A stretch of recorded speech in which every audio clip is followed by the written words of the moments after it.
Guillermo, este es el periodo en el que hay dos elecciones democráticas, dos pequeños paréntesis de gobiernos constitucionales con Walter Guevara, con doña Lidia Gayler, y muchos golpes militares y muchos gobiernos en medio. Ustedes ya se encuentran como MIR ya en alianza con el MNRI de don Hernán Siles Suazo para formar la UDP. ¿Cómo fue, qué pasa en estos dos procesos electorales, 79 y 80, y tu llegada al Parlamento? Bueno, para empezar, mi llegada al Parlamento se produce mucho antes, ¿no? No te olvides que yo he estado en el Parlamento en tres gestiones parlamentarias. He sido un parlamentario muy, pero muy activo, un discurseador tremendo, qué sé yo, ¿no? Yo quisiera hablarte más bien de la experiencia de poder gubernamental del partido cuando llegamos por primera vez con el doctor Siles Suazo, ¿no? Que es donde yo soy invitado por el presidente Siles a ocupar la cartera de urbanismo y vivienda. Ahí empieza la historia y termina, obviamente, con el octubre, me parece octubre negro, no sé cómo se le llama, cuando Goni sale al extranjero, ¿no? Y se cierra ese gran periodo, ¿no? No sabemos hasta cuándo, pero yo te quiero decir eso, ¿no? De cómo el MIR, en primer lugar, el MIR no hubiese llegado al gobierno si no hacía la alianza con la Revolución Nacional y con el MNRI. Optamos por el MNRI porque, de acuerdo a la historia, es la fracción del MNR que sostiene posiciones más o menos de izquierda. Así se llamaba, ¿no? El MNRI. Esa es nuestra primera experiencia, ¿no? Una experiencia, como te digo, dura. Dura experiencia porque una cosa es estar en el llano, ¿no? Y otra cosa es estar ya con guitarra, como se dice normalmente. ¿Qué pude yo notar en esta nuestra primera experiencia? Las pugnas internas en un gobierno son terribles. Y nosotros en el gobierno del doctor Sile teníamos pugnas internas muy duras. Por ejemplo, el grupo del señor Rospigliosi, ¿no? Que ya desde entonces, ¿no?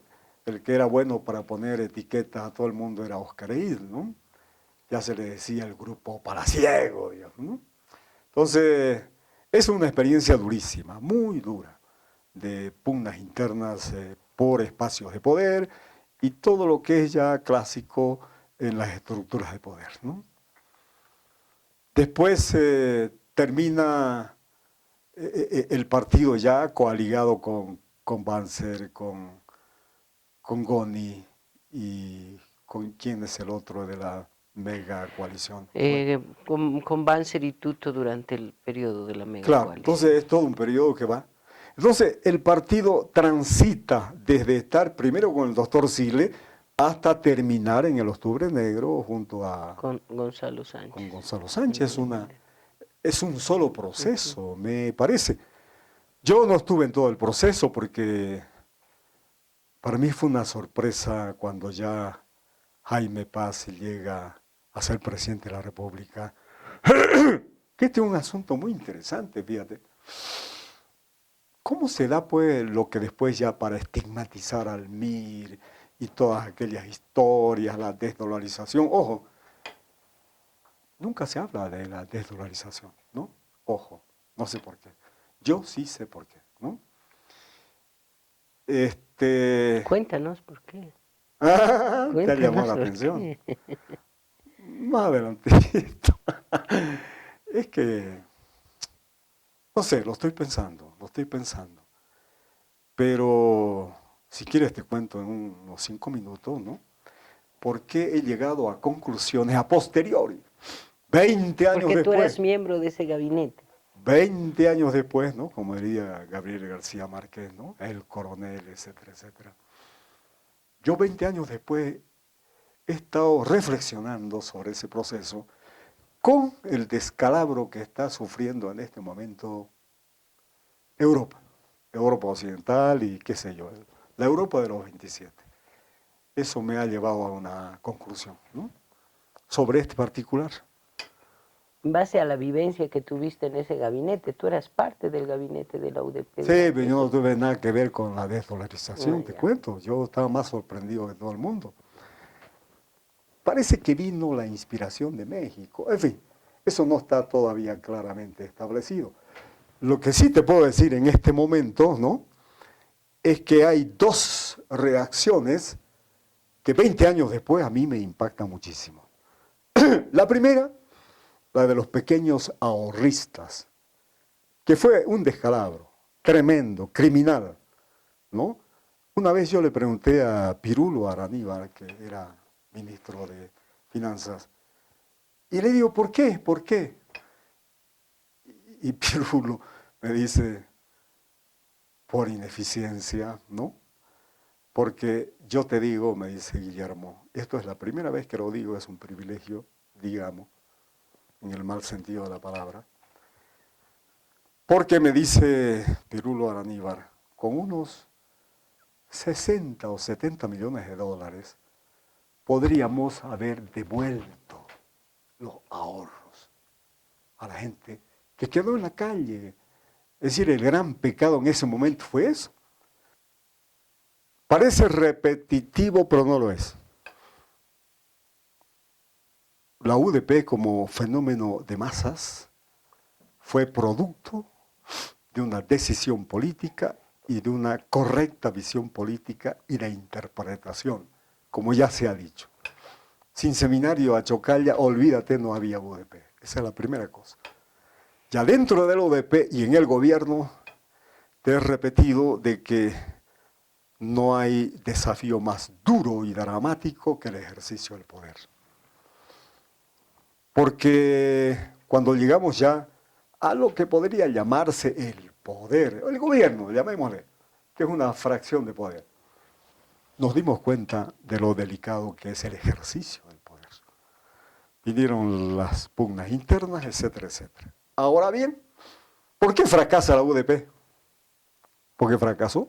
¿Te acuerdas que se le disminuyó, me parece, un año de gobierno al presidente Siles, ¿no? Un fenómeno, la hiperinflación. ¿Quién la generó la hiperinflación? Viéndolo ya desde el punto de vista qué sé yo. Lo que pasa es que el gobierno de la UDP fue estigmatizado sobre todo por el MNR de Paz Tensoro y por la Central Obrera Boliviana de esa época, más los sectores, ¿qué te puedo decir?, derecha, empresarial o lo que sea. Hubo una gran coalición para echar por tierra el gobierno de la UDP, ¿no? Porque se generó la inflación, la hiperinflación, y ya no hubo vuelta atrás, pues. Con la hiperinflación no queda otro camino que a grandes males, grandes remedios. Y el presidente Siles Suazo, ¿no?, tuvo que dejar un año de mandato, ¿no?, que no era muy constitucional, que digamos. Pero ahí entra en juego un gran operador político, tremendo operador político. Me imagino que sabes a quién me refiero. A don Óscar Eid. Claro. Óscar Eid Franco es el operador, el hombre que va, viene, está en las tertulias políticas y qué sé yo. Entonces les dice a la derecha y la izquierda coaligada contra nosotros, ¿no? Te refiero A la UDP. Claro, la UDP se aliaron todos contra nosotros, obviamente. Entonces Óscar Eid tiene la sabiduría de decirle, muy bien, de acuerdo, un año menos, pero lo habilitamos a Jaime Paz. ¿Te acuerdas? Claro. Brillante. Sí. Tampoco eso estaba en la Constitución Claro. ni en ninguna parte, ¿no? Fue una hábil jugada política de este hombre impresionante que es Óscar Eid, ¿no? Y ganó. Entonces los otros, que ya querían elecciones y toda aquella historia, dijeron sí, y se habilita Jaime Paz, ¿no?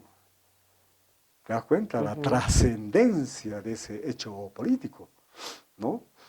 Otro hecho político, no sé dónde lo vas a poner acá en esta reflexión, que también es producto de la sabiduría, entre comillas, de Oscar Eid, es el triple empate, pues, ¿no?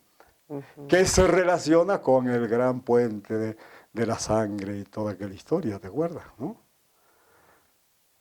¿Sí? ¿Te acuerdas un poco? Claro que sí. Ya, Los entonces, puentes sobre los ríos de sangre para la alianza exactamente, con ADN en el claro. año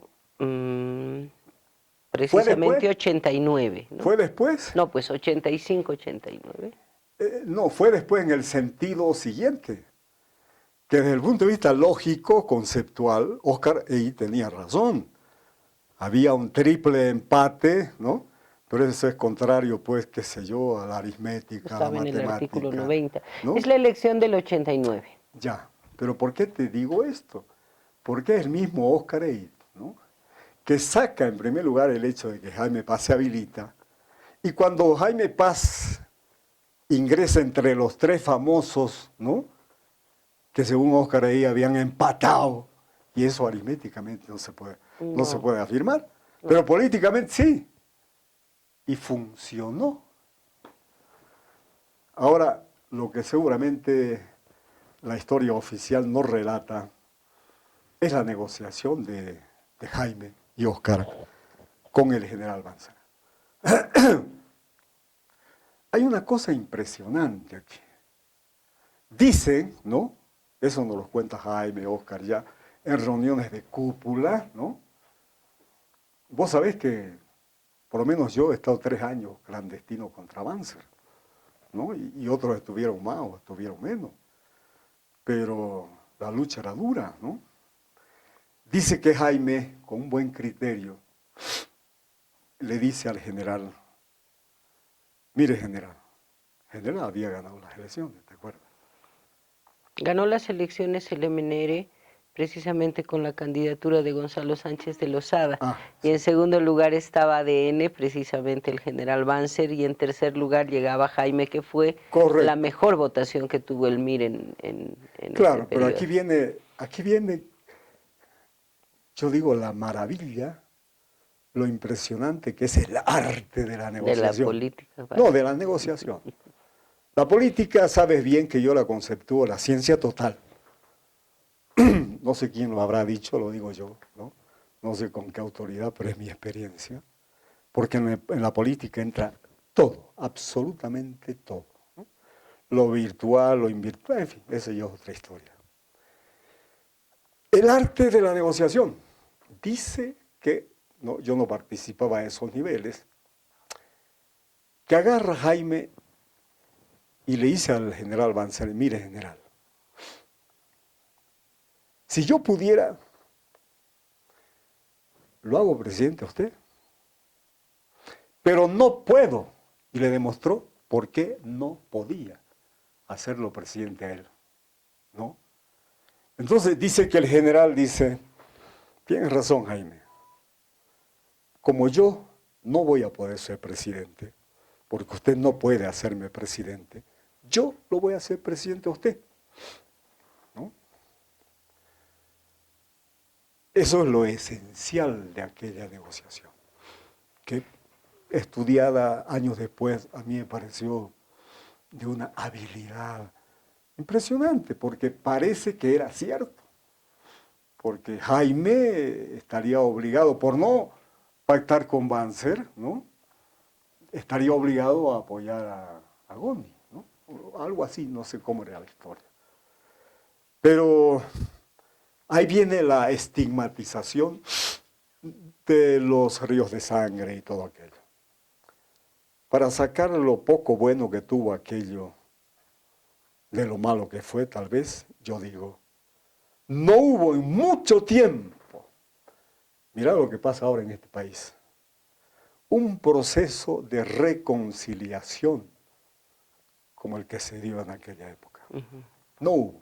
Y yo estoy estudiando, pues soy un estudioso de estos procesos, y mira vos que en toda América Latina se está dando un proceso de acercamiento. Mira, ya se dio con la ETA en España, qué sé yo, en la Argentina, en Colombia. Están queriendo hacer la paz ya con la FARC y todo aquello, ¿no? Y son procesos de reconciliación. Bueno, entonces, En ese periodo tú has estado de ministro del Interior, ya del gobierno de Jaime. yo te resumo esa historia, ¿no? Diciéndote lo siguiente. Yo goberné, entre comillas, goberné 20 meses, pero mi partido gobernó 20 años. Porque de ahí ya, a partir del momento en que, por sugerencia, entre comillas, del señor embajador y la fuerza imperial de la época, etcétera, etcétera, yo prácticamente salí, comillas, a mi juicio, expulsado del gobierno. Tiene que ver un poco con el tema del tránsito por el ministerio y el secuestro del No, nada que empresario ver, en Lonsdale, el absoluto, en CNPZ. absoluto. ¿Nos cuentas un pedacito de del No, tema de las funciones en el no, yo ministerio? te quiero decir lo siguiente de manera muy puntual. Yo tuve la mala suerte, ¿no? De haber lidiado con un embajador que era algo así como un fundamentalista, un hombre terrible, terrible, el embajador Robert Gelbart. ¿No? Entonces yo creo que él fue uno de los que presionaron tal vez al partido, al propio Jaime. ¿No? Entonces yo salí del gobierno a los 20 meses. Tal vez yo merecía quedarme más, pero no me quedé más. A los 20 meses vino mi sustituto, ¿no? Vino la nueva alianza de Santa Cruz, políticamente hablando, vino la destrucción de mi liderazgo popular. Yo tenía un liderazgo popular muy grande en Santa Cruz. Por eso se hizo el MIR en Santa Cruz, un partido de masas, como se hizo en otros distritos de la República, ¿no? Entonces, 20 meses para mí fue la aventura del poder político, ¿no? Y ya pensando mal, ¿no?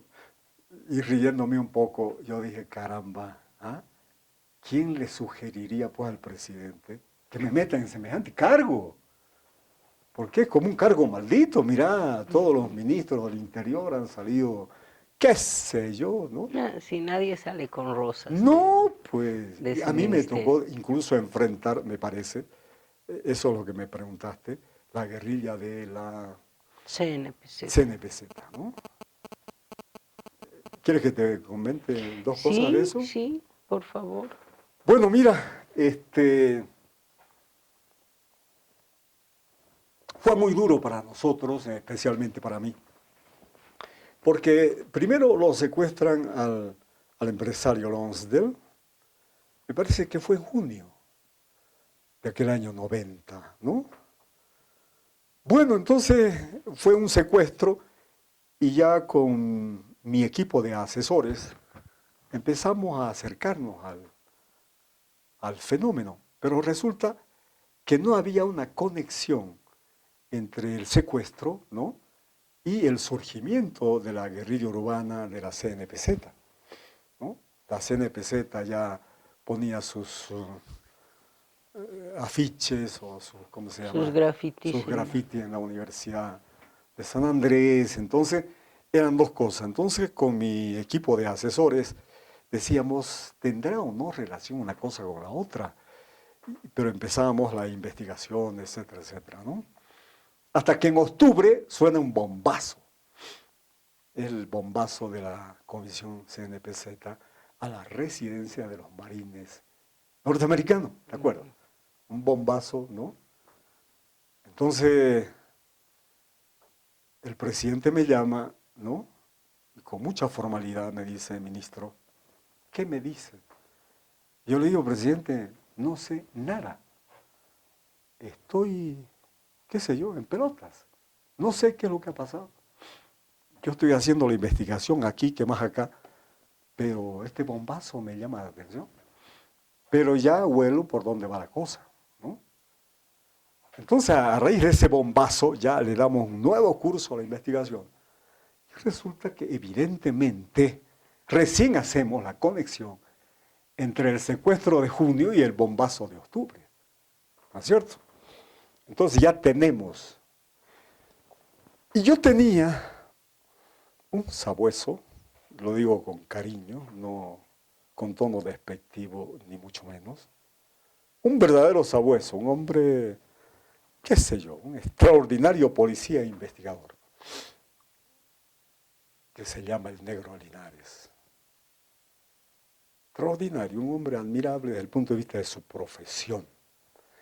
Entonces, él dirigía la investigación y naturalmente yo era el responsable de toda la historia, ¿no? Porque era ministro del Interior.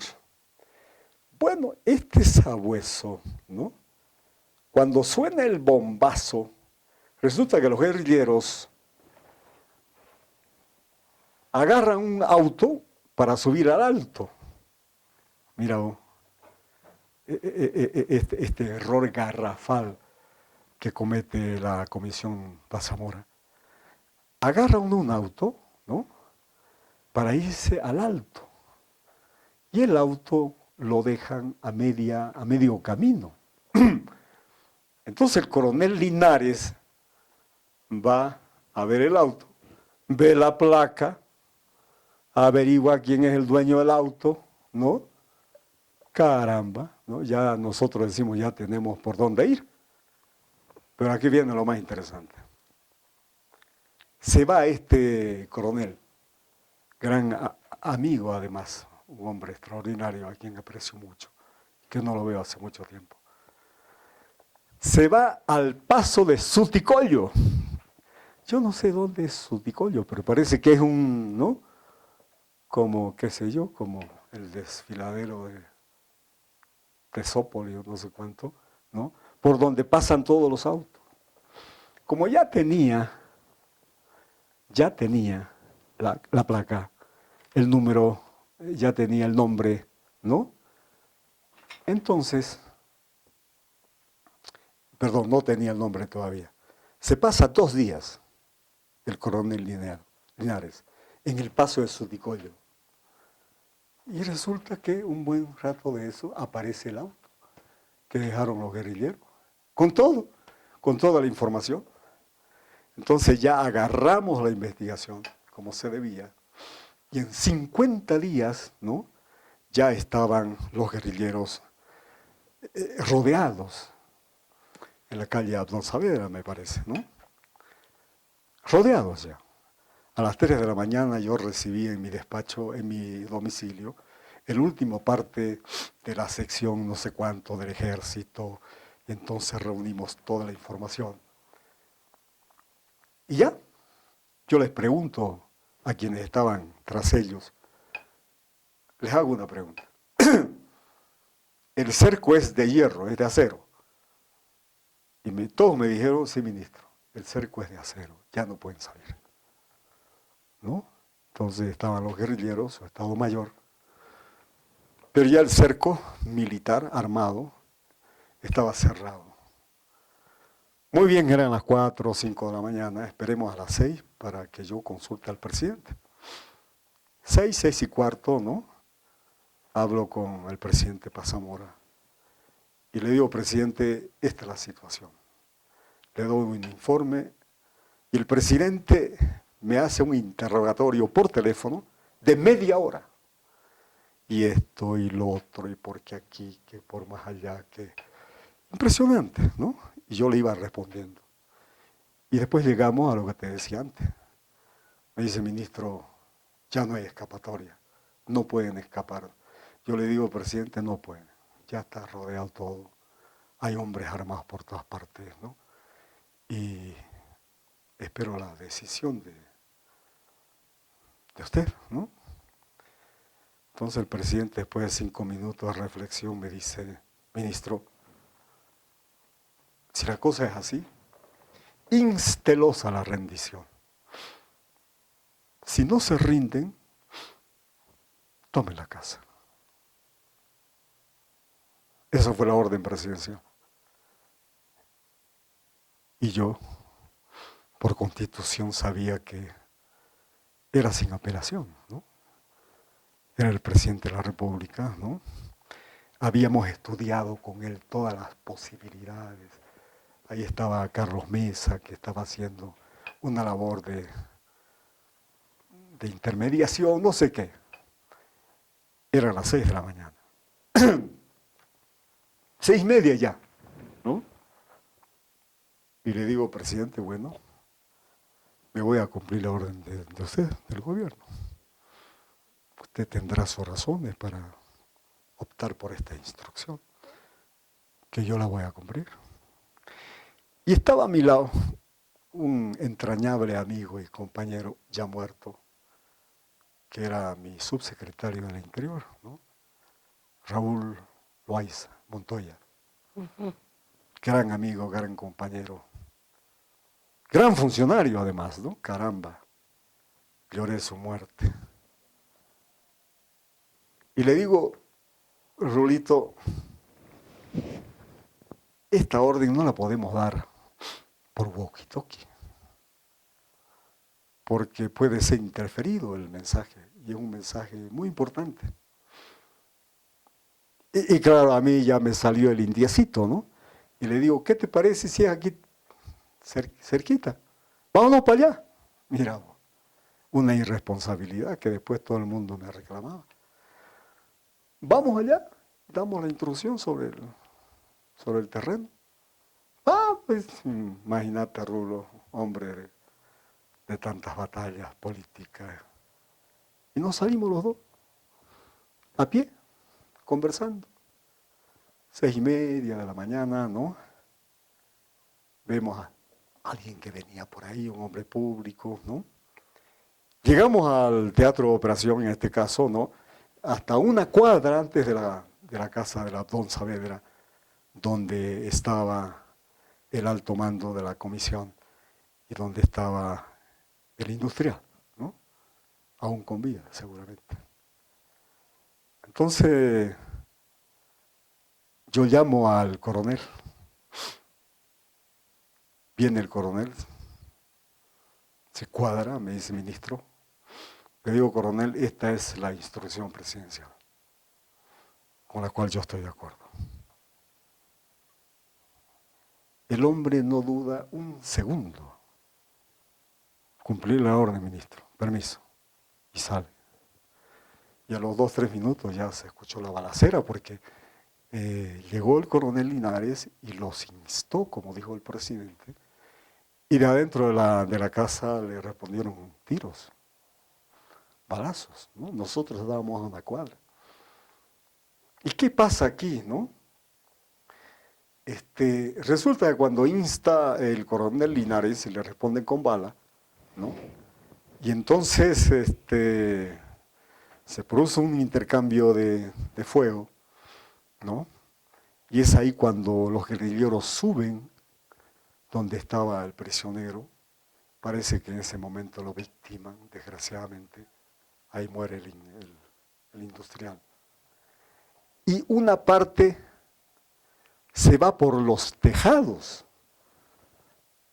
¿no? Hacia la parte, me parece, no sé, un lugar interesante, no sé. Se va por, que yo después en mi informe al Congreso digo el combate de los tejados. Y se produce un intercambio, ¿no?, de fuego entre las fuerzas policiales, ¿no?, y los guerrilleros. Y ahí es donde se produce desgraciadamente la muerte de los guerrilleros, pues eran creo 4 o 5, ¿no? Y lo interesante, esto para rescatar de mi propia voz, para quien vea esta filmación.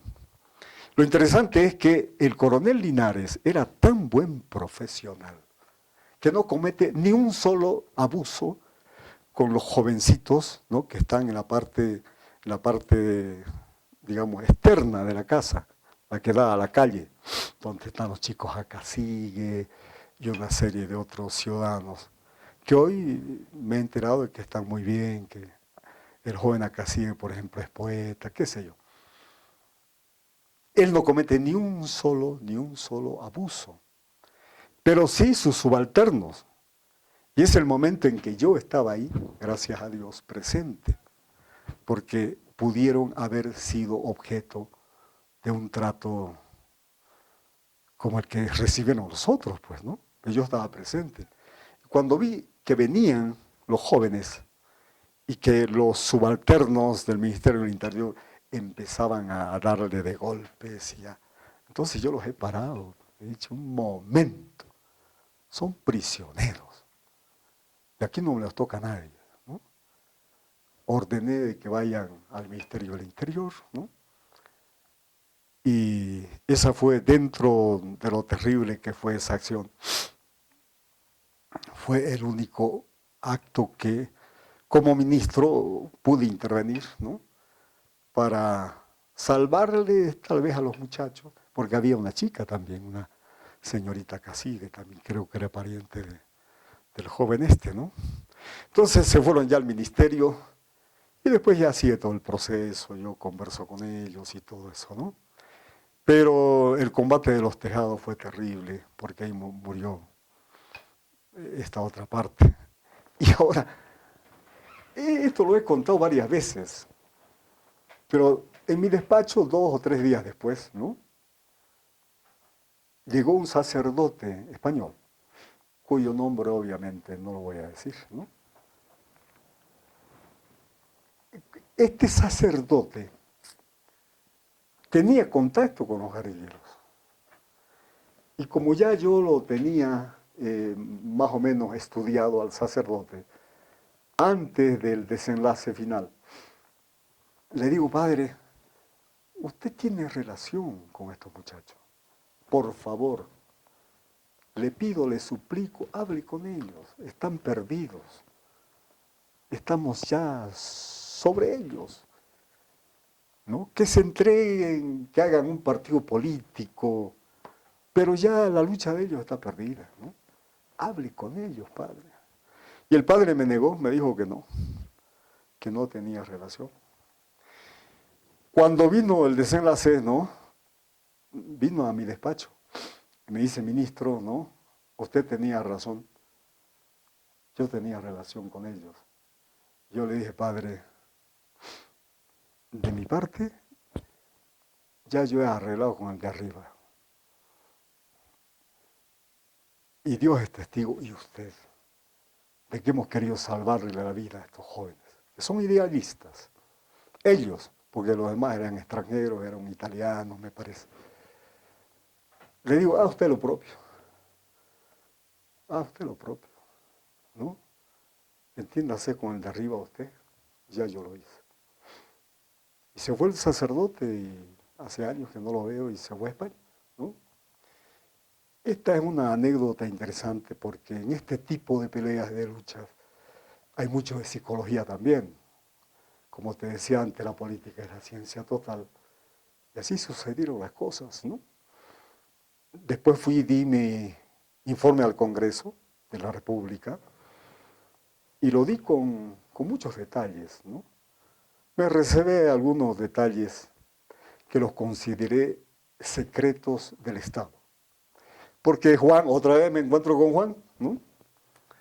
Pensaba meterme preso seguramente por terrorismo de Estado, no sé qué tanto, ¿no? Y me llama a la Comisión de Derechos Humanos, no sé qué. Me convoca, él en calidad de presidente de la comisión y yo como ministro de Estado. Y le digo, mira Juan, yo entro a la comisión y voy a dar información sobre secretos de Estado. Si la comisión, bajo tu presidencia, me aseguran que no van a relatar ni revelar ninguno de los secretos de Estado que yo voy a decir, yo ingreso a la comisión. Tenés mi palabra, me dijo Juan. Y en ese sentido Juan es un hombre, creo, consecuente, muy leal. Le digo, si tengo tu palabra, Juan, vamos para adentro. Y yo voy a la comisión del Congreso y explico todas las cosas, más los secretos de Estado, que siguen siendo secretos de Estado, que no te los voy a decir ahora por razones obvias, ¿no? Pero que eran secretos de Estado importantes, que explican una serie de situaciones. Así entonces Juan dejó de perseguirme, entre comillas, ¿no? Para meterme preso en calidad de terrorista de Estado, ¿no? Y hasta ahora hemos guardado de lejos un cierto respeto por nuestras ideas.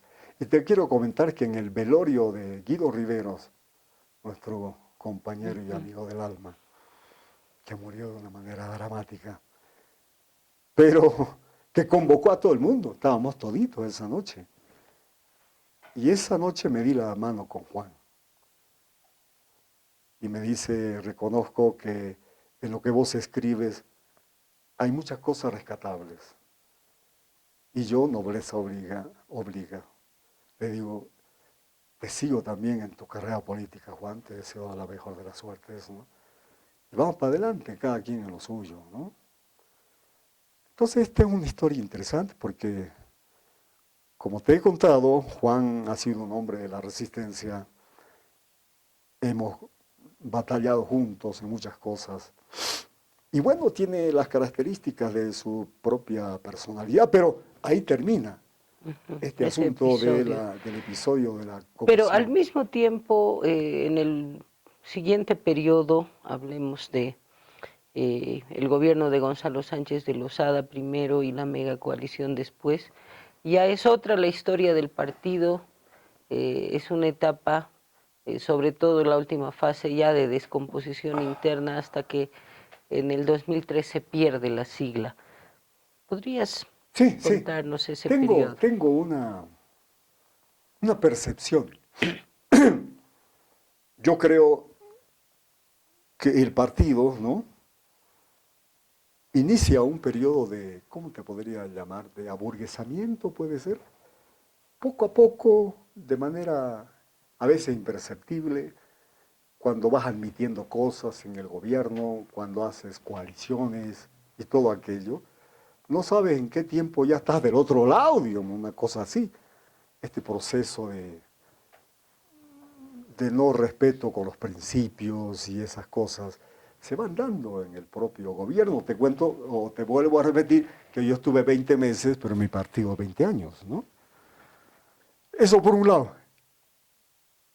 Y el tema de Santa Cruz fue también un poco difícil porque allí se produce una coalición de líderes del partido. Fufi Saavedra, Armando Bacadí, Chelelo Áñez, que se coaligan para destruir el liderazgo político de masas popular que yo encarnaba en Santa Cruz, ¿no? Entonces también en una región tan importante el partido se va perdiendo, pues se va perdiendo, ¿qué te puedo decir? Sus principios Raíces. elementales lo va perdiendo. Y llegamos pues hasta el octubre negro, me parece, ¿no? Pero ya el partido en la Vega Coalición, me parece, era otra cosa, porque vos no sabes en qué tiempo vas abdicando, no sé si es la palabra, de tus principios y de repente cuando acuerdas, ¿no?, ya no eres lo que habías dicho que ibas a hacer cuando empezaste. Eso me parece que pasó con el partido. Hubo un alejamiento de mi parte, ¿no?, y más bien de parte del partido, porque desde entonces yo soy un trabajador independiente, ¿no? Sabes que en este momento, además de ser un diabético profesional, pues yo ayudo a mi esposa, a Leticia, que anoche me daba la buena noticia de que está haciendo un excelente trabajo con sectores empresariales importantes de Santa Cruz, ¿no? Y además, y con esto quiero finalizar esta etapa, yo siempre he sido un luchador así, creo que recalcitrante o como quiera llamarse. Entonces yo empecé a escribir hace 8 años. Primero eran artículos, qué sé yo, cada 2 meses, ¿no? Y el que me leía y tenía conversaciones excelentes era don Pedrito Rivero Mercado, un patriarca cruceño, un hombre respetabilísimo, el dueño, ¿no?, don Pedrito Rivero Mercado. Y él me acogió en el deber, al que considero, como decía José Luis Roca en su época, me acogió en el deber que es mi hogar intelectual, periodístico, ¿no?, donde jamás me han censurado una sola letra, ¿no? Y ellos saben que no lo pueden hacer, además no tienen por qué, porque yo sigo una línea democrática, pluralista en economía, multipartidaria, como decía Guido Riveros, ¿no? Soy de esa línea, no la he cambiado. Hasta el día de hoy, que hoy día en la madrugada he mandado mi artículo, ¿no? Donde hablo justamente del Mutún. ¿Qué te quiero decir? Que a diferencia de otros líderes de nuestro partido, que por diferentes razones o lo que quiera llamarse, no han sabido atrincherarse en algún lugar para seguir, digamos, la batalla política que tenemos ahora. Yo he sido y sigo siendo un crítico, un opositor del presidente Evo Morales, ¿no? Pese a que me gustaba el discurso primigenio de ellos, ¿no? Hasta creo que voté por él y toda mi familia. Eso no te puedo asegurar, ¿no? Pero me gustaba, pues, me gustaba. Y después, mira tú, hemos llegado a lo que estamos llegando ahora. Yo durante 8 años he escrito un artículo que siempre ha tenido este asunto de ser crítico con el proceso de cambio, durante 8 años hasta el día de hoy. Otros dirigentes del partido no lo supieron o no pudieron o no quisieron hacer lo propio. Yo lo he hecho y estoy muy contento, muy satisfecho de todo lo que he escrito, porque si vos quieres un poco la vida y la historia me ha ido dando la razón. Además, ¿no? Yo debo ser uno de los pocos columnistas, soy columnista, que te habla un tema que a mi juicio es capital, ¿no? El enfoque geopolítico. Creo que ningún otro articulista o cosa por el estilo lo señala, ¿no? Y es interesante que lea mi artículo, va a salir mañana o pasado. ¿Sabes por qué? Porque soy tal vez uno de los únicos columnistas que dice que en estricto sensu este no es pues un país mediterráneo. Y me lo prueba Mutún. ¿Por dónde iban a salir las barcazas, que ahora hay un escándalo? ¿Ah? Por la hidrovía, pues, donde tenemos 50 kilómetros de litoral boliviano.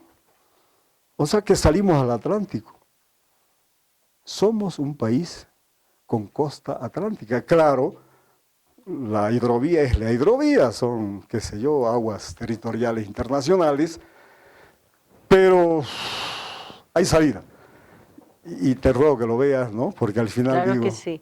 al final digo, bueno, resulta que este no es pues un país mediterráneo, como quieren convencernos las élites del país andino. Y así es, ¿no? Yo desde ese punto de vista mantengo mi equilibrio, me considero un cambacoya, la verdad. Amo la paz. Aquí nació mi última hija. Mi esposa es paceño, veniana. Amo la paz, pues, y el 16 de julio yo también lo considero como un 24 de septiembre. Claro, primos inter pares, primero 24 de septiembre y después 16 de julio, ¿no? Pero muchas gracias, Guillermo, por haber estado aquí con nosotros. Y Bueno, será hasta la próxima. meta. Gracias.